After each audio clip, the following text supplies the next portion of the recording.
तो हेलो, आ गए हैं आपके पास फिर से एक नई वीडियो लेके।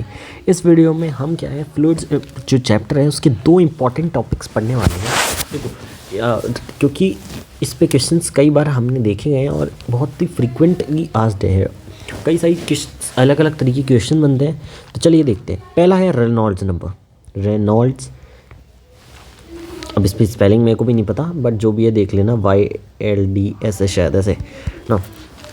और दूसरा हम पॉइजलीज इक्वेशन देखने वाले हैं। Poiseuille's equation is basically rate of flow का जो इक्वेशन होता है ना, वो पॉइजलीज इक्वेशन कहलाता है। तो पहला आता है रेनॉल्ड्स नंबर। रेनॉल्ड्स नंबर क्या होता है, देखिए, रेनॉल्ड्स नंबर सिंपली होता है कि आप क्या कर रहे हो। बेसिकली इसका अगर दो चीज़ होती है।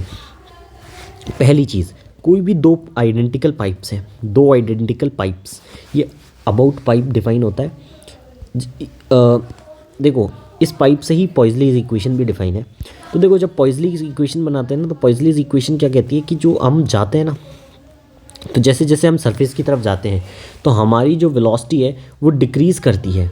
और किस रेशो में डिक्रीज़ करती है, वो स्क्वायर के रेशो में डिक्रीज़ करते हैं, जिसके बारे में हम बात करेंगे। पहले हम रेनॉल्ड्स नंबर पे आते हैं। तो बेसिकली रेनॉल्ड्स नंबर होते हैं, क्या होता है, पहले फॉर्मूला देख लीजिए। That is ρVD/ईटा। रो क्या है, रो बताने की ज़रूरत नहीं है। डेंसिटी वी क्या है, वी इज़ सिंपली जो वेलोसिटी है। और डी क्या है, डी जो है वो हमारा डायमीटर ऑफ पाइप है। ठीक है, तो ये होता है हमारा रेनॉल्ड्स नंबर। कोई भी दो पाइप्स हैं, आइडेंटिकल पाइप्स, वो दो आइडेंटिकल पाइप्स का सेम रेनॉल्ड्स नंबर होता है। दो आइडेंटिकल पाइप्स का सेम रेनॉल्ड्स नंबर यहाँ पे रहता है। ये बात इंपॉर्टेंट है। बाकी और कुछ भी रेनॉल्ड्स नंबर में इतना कोई खास नहीं है। रेनॉल्ड्स नंबर में कई बार आपका डायमेंशन पे फॉर्मूला बन जाता है। तो एक बार डायमेंशन भी इसका है ना, या रटो तो मत, बट आपको थोड़ा बहुत इसमें होना चाहिए। जैसे इसका आपको पता होगा ML-1 T-1 होता है।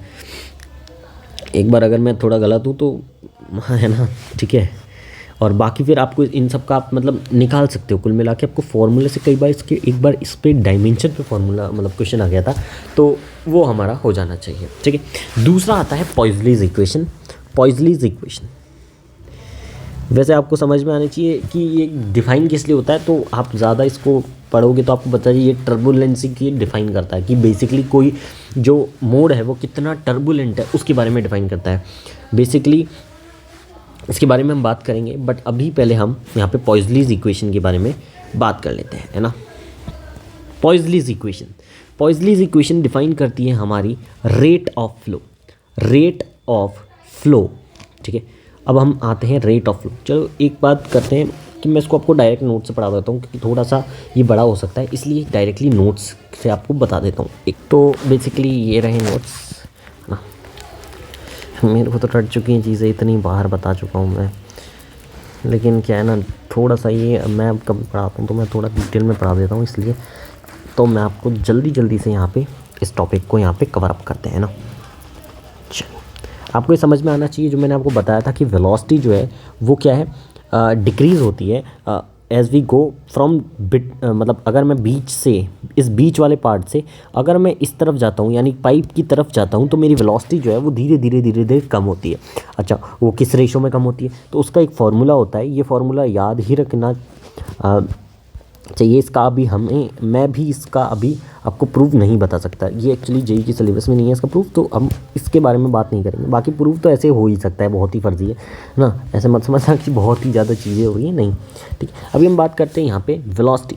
वेलोसिटी इज़ बेसिकली जो भी आपका डेल्टा पी है, प्रेशर में जो भी डिफरेंस है ना, प्रेशर में जो भी डिफरेंस है upon r² minus small r का स्क्वायर अपॉन 4η L, जो कि आपको दिख ही रहा होगा ना। जो भी डेल्टा पी है, delta P into r² minus small r² upon 4L। अब r और स्मॉल r क्या चीज़ है, बेसिकली r क्या है यहाँ पे, r तो इसका रेडियस है, एक्चुअल जो रेडियस है ना दैट इज़ r, जो एक्चुअल रेडियस है दैट इज़ r। ठीक है, बेसिकली आप थोड़ा सा इसको भी ऐसे समझ सकते हो कि एरिया के टर्म्स में कुछ है, क्योंकि एरिया में πr² आता है। ठीक है, बाकी चलो इतना भी नहीं तो ठीक है, आप इसको रट ही सकते हो, है ना। r² माइनस स्मॉल r², क्योंकि एक बार इसमें क्वेश्चन आया था कि रेट ऑफ फ्लो डायरेक्टली पूछ ली थी कितने टाइम से अफेक्ट होती है। पहले ये मैं रेट ऑफ फ्लो नहीं बता रहा, ये वेलोसिटी बता रहा हूँ। अगर वेलोसिटी नहीं दी हुई तो आपको इस केस से निकालनी है ना, वेलोसिटी भी वो पूछ सकता है। ठीक है। तो ये है हमारा उसका square minus R square upon 4 eta L. क्या है? 4 ईटा एल। इसी के जैसा जो फॉर्मूला होता है वो रेट ऑफ फ्लो का होता है। रेट ऑफ फ्लो में क्या होता है, उसमें भी डेल्टा पी यही रहता है, और उसमें नीचे जो हो जाता है वो 8 ईटा एल आ जाता है। साथ में कुछ टर्म आती है वो हम यहाँ पे देखेंगे, है ना। यहाँ पे देखिए साथ में क्या आता है, एरिया इंटू आर स्क्वायर।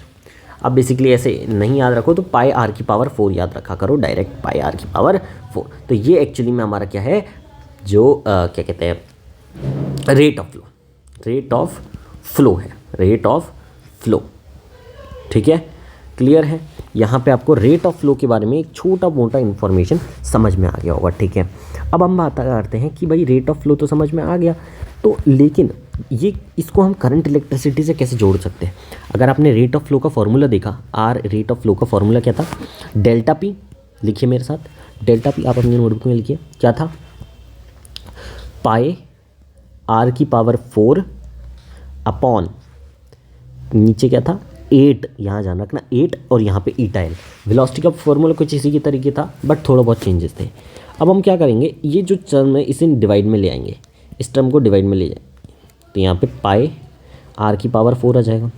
अब इसको एज अ पोटेंशियल डिफरेंस अगर आप लो तो ये जो है ये एक रेजिस्टेंस की तरह एक्ट करता है, हाँ या ना। तो this is called fluid resistance, या इतना भी नहीं याद रखना, बेसिकली इस पे तो इतना कुछ क्वेश्चन नहीं पूछेगा। पाई आर की पावर 4, ठीक है, ये चीज़ आपको समझनी यहाँ पे डेफिनेटली पड़ेगी। ये देखो इसने कैसे इसको इसके साथ कंपेयर किया है। ठीक है, तो आपसे पूछ सकता है जैसे, अब ये डिपेंड किसके ऊपर कर रही है, फ्लूइड रेजिस्टेंस।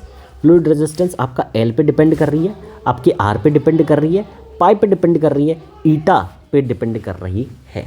लेकिन ईटा तो ऑब्वियसली किसी फ्लूइड का होगा, ठीक है, तो इसलिए ईटा के चेंज के साथ कुछ चेंज नहीं आता। मतलब ईटा चेंज होगा तो चेंज होगा, लेकिन उसमें एक कंडीशन है कि फ्लूइड ही बदल जाए, और फ्लूइड जनरली सेम रहता है, इसलिए ईटा का भी कोई खास इफेक्ट नहीं पड़ता, पाइप का इफेक्ट पड़ता है।